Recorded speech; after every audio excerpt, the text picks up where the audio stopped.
Greetings, I'm Bailey Norwood from the Department of Agriculture and Economics at Oklahoma State University. And what I want to do today is talk about why both buying local food and importing food keeps the dollars at home. So you support your local community by spending it on local food or spending it on food that was produced elsewhere. I know that's a counterintuitive result, but I hope I'm going to prove it to you.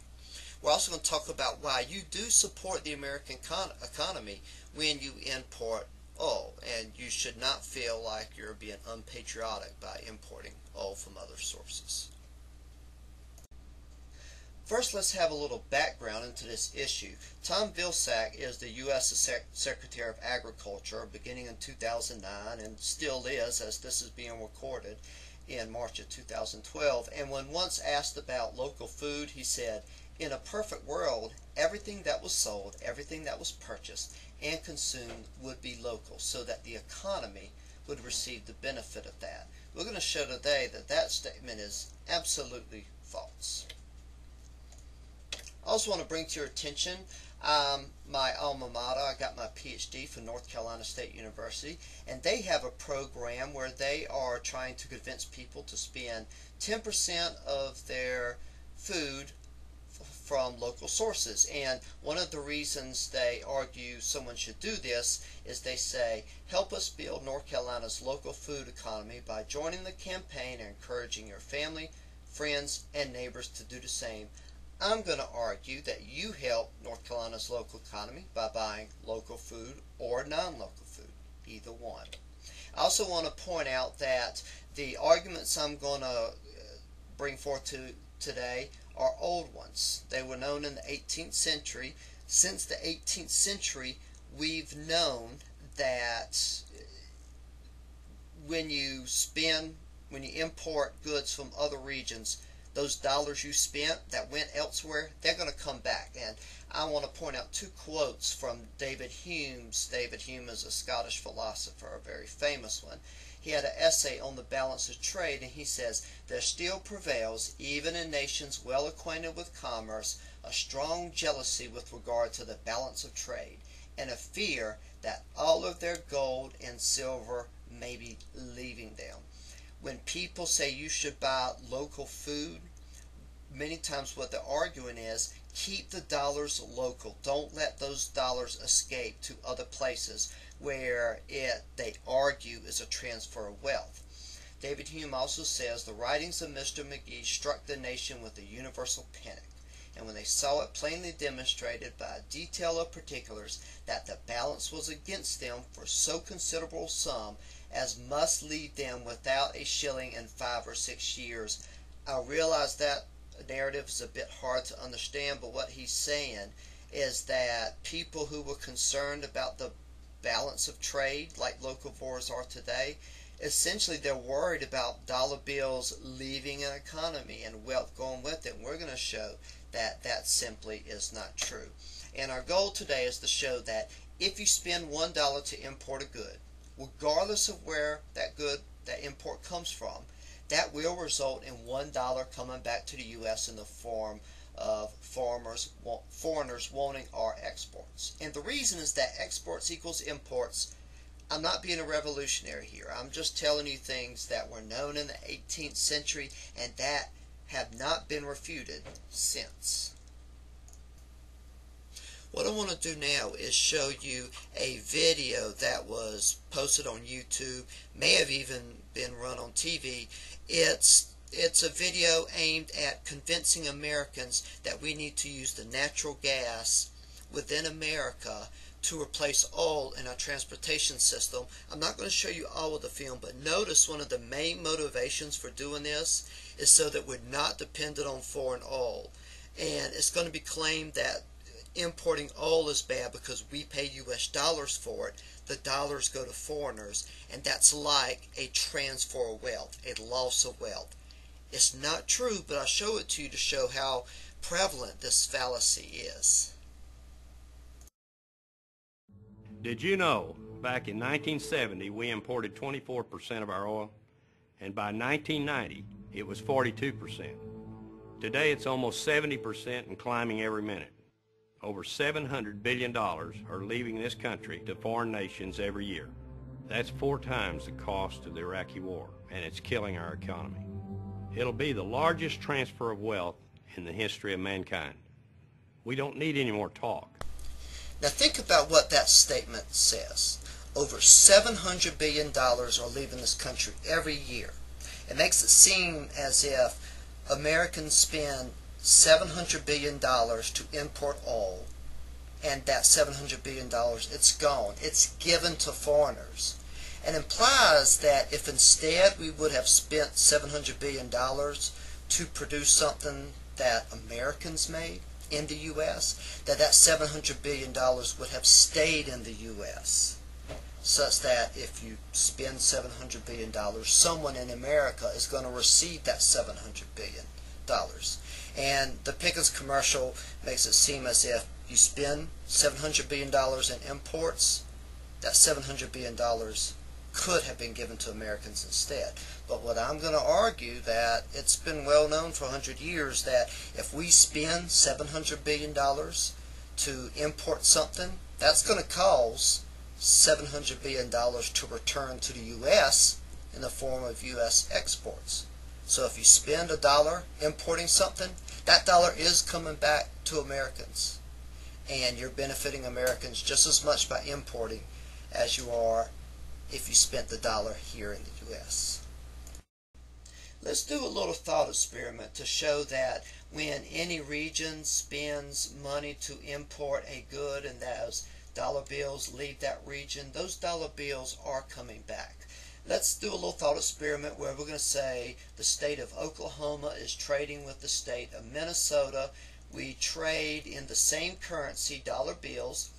I've got these pictures of a wheat head just to symbolize goods and services. They can symbolize any bundle of goods and services of a certain value. In fact, one of those bundles is equal to one bag of money. It's just a certain number of dollars. Doesn't really matter for our purposes how many dollars that is. And notice we're going to start with a situation where Oklahoma produces more goods and services, and so they have more money. Specifically, they produce twice as much goods as Minnesota, and so they have twice as much money as Minnesota, and for a good reason.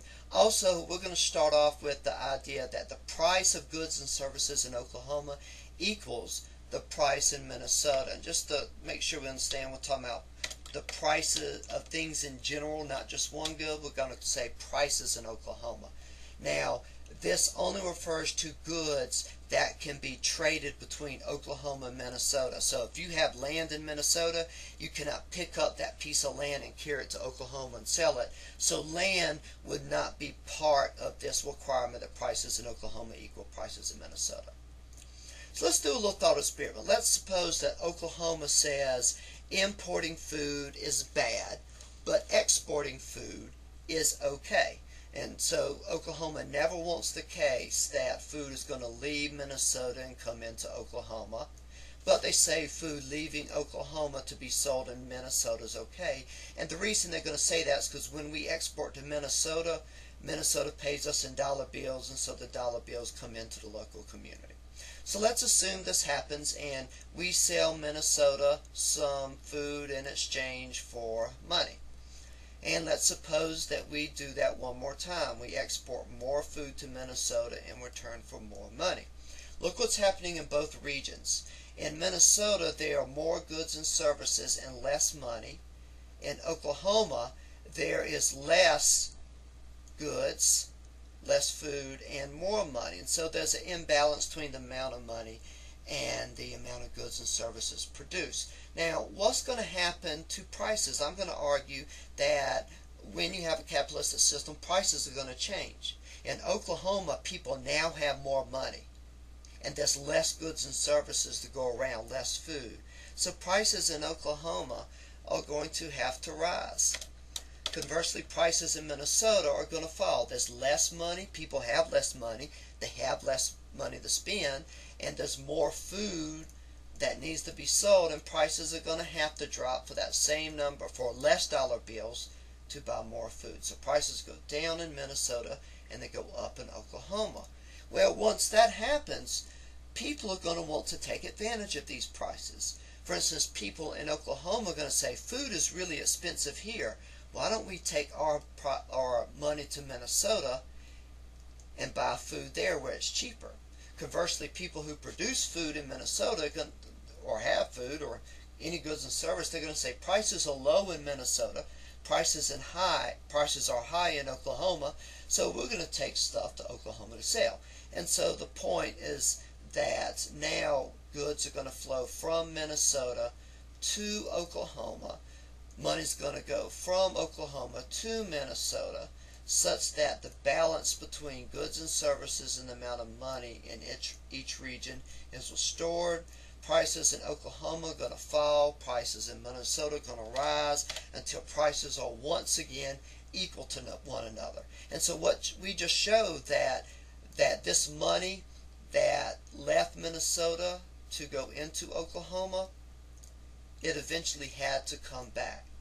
Every dollar Minnesota spends to import stuff comes back in the form of exports from Minnesota to Oklahoma. Now let's say what happens if Oklahoma imports goods. So goods are coming from Minnesota into Oklahoma. Okies pay for this with their money. Now what's happening is money is leaving Oklahoma going to Minnesota. Goods are going from Minnesota to Oklahoma. Once again we have an imbalance. Oklahoma saw their money went to another region. The dollars were lost, and that film against importing oil was making it seem like when you spend money to import goods, the goods are gone. There's nothing you can do to get them back. Well, look what happens with this trade. Now Minnesota has an imbalance, more money and less goods. Oklahoma has an imbalance, more goods and less money. So let's look what happens in Oklahoma. Now there is less money, more goods that need to be sold, and prices are going to have to fall. In Minnesota, there's more dollar bills in people's pockets, less stuff to buy, so the price of stuff is going to rise. Prices go up in Minnesota, prices go down in Oklahoma. Well, people are going to take advantage of this price difference. People in Oklahoma are going to say, you know what, we can take this stuff and sell it in Minnesota at a higher price. And people in Minnesota are going to say prices are high in Minnesota, but we can take money to Oklahoma and buy stuff cheaper. And so those trades take place, and that money that initially left Oklahoma to import goods and services, it all comes back to Oklahoma. And it came back because there was a price imbalance and actions were taken to restore that balance. And so from this story, and you can tell a more sophisticated story, it doesn't matter, exports have to equal imports. For every dollar Oklahoma spends to import stuff, a dollar is going to come back to Oklahoma to purchase exports from Oklahoma. I hope this has helped you see that whenever you spend a dollar importing a good, you're creating a dollar's worth of export. So that money you spend importing stuff, that money is always coming back. It's never lost. That video demonizing the importation of oil from the Middle East, and it even claimed that us spending $700 billion to import oil was the largest transfer of wealth in the history of mankind. That's absolutely not true, because that $700 billion comes back in the form of $700 billion of exports from the U.S. Likewise, you should never feel like you should purchase local food just because it benefits the local economy. Because if you buy non-local food, say at Walmart, that money's always coming back to the local community. If it didn't, if you go back to the stories and look at the consequences of exports not equaling imports, then there would be one town in the U.S. that eventually lost all its money. Yeah, think about it. If you're importing but not exporting, and every time you import you give up your dollar bills, and there's no exports to bring those dollar bills back, and that happens over and over and over, a town in America would eventually run out of dollar bills. There would be no money in bank accounts to spend. And of course that never happens, because when money starts to leave a region, prices change. Those price changes bring the money back. In the end, exports always have to equal imports. We've known this since the 18th century, and if people tell you otherwise, they're usually trying to trick you. It's usually part of propaganda.